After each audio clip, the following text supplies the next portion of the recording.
Identification కూడా easy అవుతుంది. ఎక్కువ ప్రోగ్రామ్స్ మీరు అటెండ్ వీవీఐపీ ప్రోగ్రామ్ ఉన్నా మనం సపోర్ట్ చేసి తీసుకోవాలి ఫోటో మళ్ళీ ఎంత అందరినీ మాకంటే ఎక్కువ ఇప్పుడు జగ్గారెడ్డి గారు కానీ మినిస్టర్ గారు ఐడెంటిఫై చేస్తారు కదా. ఇంకోటి చెప్తాను, మన వాళ్ళకు కూడా ఎక్కడైనా ఫోటోలు అవసరమైనా మనం ఇచ్చేటోళ్ళను, ఎందుకంటే కోఆర్డినేషన్ అనేది బిట్వీన్ ద సొసైటీ ఉంటుంది కదా సార్. ఆయన చేసింది జరిగిన దానిలో కూడా అడిషనల్ స్పీకర్ మాట్లాడేసి చెప్పిన మిగతా అందరూ కూడా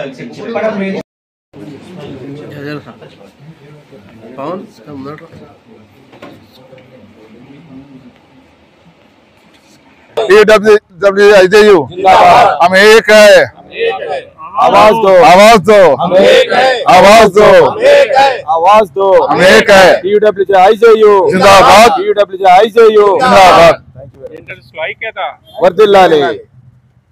మంత్రి గారి జోగిపేట పర్యటనలో మన వెలుగు ఫోటోగ్రాఫర్ కృష్ణ పట్ల జోగిపేట సిఐ అనిల్ కుమార్ గారు, మిగిలిన పోలీసు సిబ్బంది ఎవరైతే దురుసుగా ప్రవర్తించారో వారి చర్యలను తీవ్రంగా ఖండిస్తున్నాము।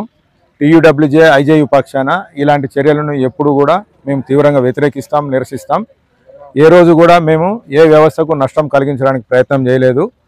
DPRO గారు ఆహ్వానిస్తేనే మంత్రి గారి ప్రోగ్రాం కవర్ చేయడానికి సంగారెడ్డి నుంచి, జోగిపేట నుంచి, మిగతా ప్రాంతాల నుంచి జర్నలిస్టులు, మీడియా ప్రతినిధులు అందరం అక్కడికి వెళ్ళడం జరిగింది। పోలీసులు ఏ విధంగానైతే విధులు నిర్వహిస్తున్నారో మీడియా ప్రతినిధులు మేము కూడా అదే విధంగా విధులు నిర్వహిస్తాం కాబట్టి వాళ్ళు ఆ విషయాన్ని గమనించకుండా వాళ్ళు మాత్రమే ఉద్యోగాలు చేస్తున్నట్టుగా భావించి మీడియా ప్రతినిధుల పట్ల దురుసుగా ప్రవర్తించడం సరికాదు। మిత్రుడు కృష్ణ ఎన్నిసార్లు నచ్చజెప్పినప్పటికీ, ఎంత నచ్చజెప్పినప్పటికీ అక్కడ సిఐ గారు ప్రవర్తించిన తీరు దారుణంగా ఉన్నది। సిఐ గారికి నేను మీడియా ఫోటోగ్రాఫర్ అని చెబుతున్నప్పటికీ ఆయన వినిపించుకోకుండా అయితే ఏంది, కాకుంటే ఏంది అన్నట్టుగా మాట్లాడాడు। అదే సమయంలో మేము కూడా మీడియా వాళ్ళము నిరసన చేపట్టినట్లయితే పరిస్థితి వేరే రకంగా ఉండేది। మేము సంయమనం పాటించినాము, దాన్ని అలసత్వంగా భావిస్తే మంచిది కాదు। ఇప్పుడు మేము అందరం కూడా TUWJ-IJU పక్షాన జిల్లా ఎస్పీ గారిని కలవడం జరిగింది। ఎస్పీ గారు చాలా మంచిగా స్పందించారు, ఆయన పరిస్థితిని అర్థం చేసుకున్నారు। ఆ సిఐ గారి ప్రవర్తన, ఇతర సిబ్బంది ప్రవర్తన ఏదైతే ఉందో ఆయన స్వయంగా చూడడం జరిగింది వీడియోలో। దాన్ని వెంటనే ఆయన దానిపై సరైన చర్య తీసుకుంటామని హామీ ఇచ్చారు కాబట్టి మేము కూడా ఎస్పీ గారిని విశ్వసిస్తున్నాము। ఇప్పటి వరకు ఎస్పీ గారితో కానీ, పోలీస్ శాఖతో కానీ, మా యూనియన్కి కానీ, మాలో ఎవరికి కానీ ఎలాంటి ఏమంటారు విభేదాలు లేవు। సంయమనం పాటిస్తూనే అన్ని కార్యక్రమాలు కవర్ చేస్తున్నాం। కానీ ఇలాంటి ఘటనలు మళ్ళీ ఎక్కడైనా జరిగినట్లయితే మేము పెద్ద ఎత్తున నిరసన తెలియజేస్తాం, ఆందోళన కార్యక్రమాలు చేపడతాం। TUWJ-IJUకు ఆందోళన కార్యక్రమాలు చేయడం కానీ, ధర్నా రాస్తారోకోలు చేయడం కానీ కొత్త కాదు। మా యూనియన్ IJU అధ్యక్షుడు శ్రీనివాసరెడ్డి గారు మీడియా అకాడమీ చైర్మన్గా ఉన్నారు, విరాహతల్ గారు రాష్ట్ర అధ్యక్షుడిగా ఉన్నారు, ఈ జిల్లా నుంచే ఫైజల్ గారు రాష్ట్ర ఉపాధ్యక్షుడిగా ఉన్నారు।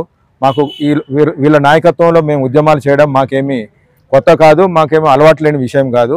కానీ మా మంచితనాన్ని, మా ఉద్యోగ విధి నిర్వహణను అలసత్వంగా భావిస్తే మాత్రం మేము ఏ రకంగానూ ఉపేక్షించాము, 100% సహించేది లేదు। మీడియా ప్రతినిధులందరం ఐక్యంగా ఉంటాము, ఇలాంటి వాటిని తీవ్రంగా ప్రతిఘటిస్తామని మరోసారి తెలియజేస్తున్నాము। TUWJ-IJU జిందాబాద్, TUWJ-IJU, TUWJ-IJU। మంత్రి గారి పర్యటన సందర్భంగా జరిగిన ఘటన అవుతుందో అది అవాంఛనీయం। మేము కూడా యాజ్ ఏ మీడియాగా మేము దాని ప్రోగ్రామ్ కవర్ చేసేందుకు అక్కడ వెళ్ళడం జరిగింది। DPRO గారు ఇచ్చిన ఆహ్వానం మేరకు, ప్రభుత్వం నుంచి కూడా అఫీషియల్గా వచ్చిన ఆహ్వానం మేరకు ప్రోగ్రామ్ కవర్ చేయడానికి వెళ్ళడం జరిగింది। అక్కడ వెళ్ళిన తర్వాత కూడా మొత్తం మీడియా మిత్రులను కావచ్చు, మా లోకల్ రిపోర్టర్స్ కావచ్చు, అలా కెమెరామెన్లను, అలాగే ఫోటో జర్నలిస్టులను కూడా పట్ల దురుసుగా ప్రవర్తించడం అనేది సరైన విధానం కాదు। ఇది చాలా సందర్భాల్లో చోటు చేసుకుంటుంది। గతంలో పలుమార్లు చెప్పినప్పటికీ ఆ ప్రవర్తనలో మార్పు రావట్లేదు। నేపథ్యంలోనే దాన్ని వెంటనే పద్ధతి మార్చుకోవాలి, ఇలాంటి ఘటనలు పునరావృతం కాకుండా చూసుకోవాలంటూ ఇప్పుడు ఈరోజు TUWJ-IJU పక్షాన ఎస్పీకి గారికి వినతి పత్రం ఇవ్వడం జరిగింది। ఇంకోసారి ఇలాంటి ఘటన జరిగితే మాత్రం ఖచ్చితంగా ఆందోళన తీవ్రతరం చేస్తాం, ఖచ్చితంగా ఒక కార్యాచరణ రూపొందించుకోవాల్సి అవసరం ఉంటుంది। ఇప్పటికే నిన్న జరిగిన ఘటనలో 2-3 సార్లు ఇలాంటి ఘటనలు చోటు చేసుకున్నాయి। మొదట లోకల్ రిపోర్ట్స్ నిలగొట్టారు, తర్వాత సంగారెడ్డి నుంచి వెళ్ళిన వీడియో జనరేషన్ వెళ్ళగొట్టారు. తర్వాత మళ్ళీ ఫోటో జనరేషన్ కూడా ఆ పట్ల దురుసుగా ప్రవర్తించిన పరిస్థితి కనిపిస్తుంది. ఇలాంటి ఘటనలు మరోసారి పునరావృతం కావద్దని ఇప్పటికే ఎస్పీ గారికి విన్నవించాం. ఈ నేపథ్యంలో ఎస్పీ గారు పాజిటివ్గా రెస్పాండ్ అయ్యారు. ఇది కాదు, మరోసారి పునరావృతం కాదని ఆశిస్తున్నాం, కానీ మళ్ళీ ఒకసారి పునరావృతం అయితే మాత్రం ఖచ్చితంగా కార్యాచరణ రూపొందించి ఖచ్చితంగా ఆందోళన కార్యక్రమాలు తీవ్రతరం చేయాల్సి ఉంటుంది. TWJIJU